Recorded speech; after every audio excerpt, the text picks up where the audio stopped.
भगवत गीता अध्याय 2 श्लोक संख्या 39।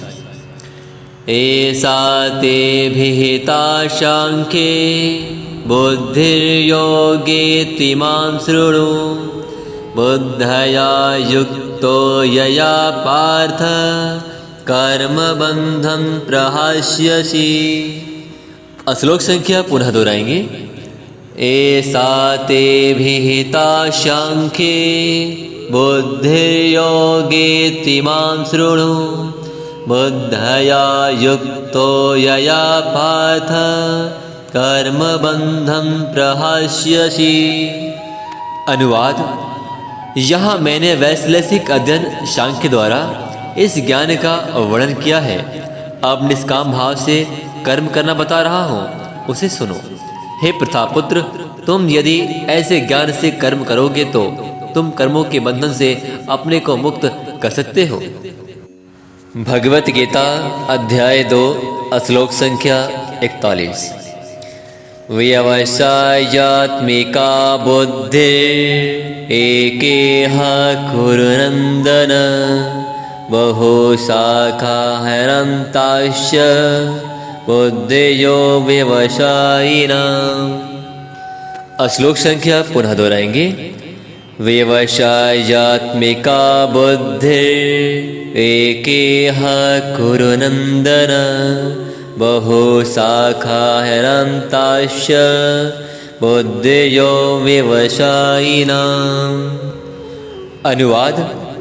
जो इस मार्ग पर चलते हैं वे प्रयोजन में दृढ़ रहते हैं और उनका लक्ष्य भी एक होता है।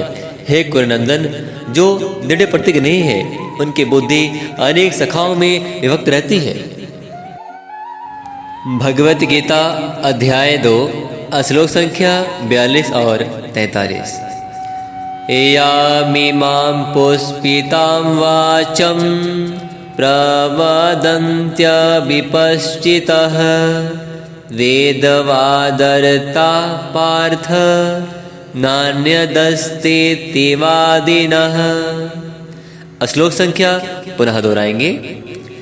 यामिमां पुष्पितां वाचं प्रवदन्त्य विपश्चितः वेदवादरता पार्थ नान्यदस्तीति वादिनः।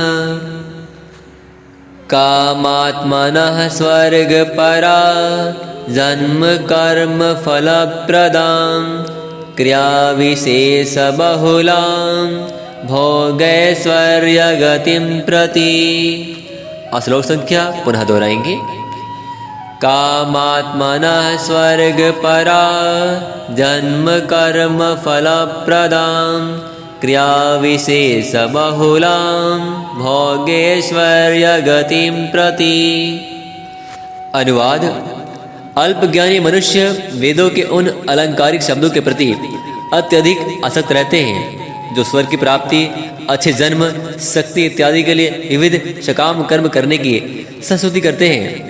इंद्रिय तृप्ति तथा ऐश्वर्य जीवन की अभिलाषा के कारण वे कहते हैं कि इससे बढ़कर और कुछ नहीं है।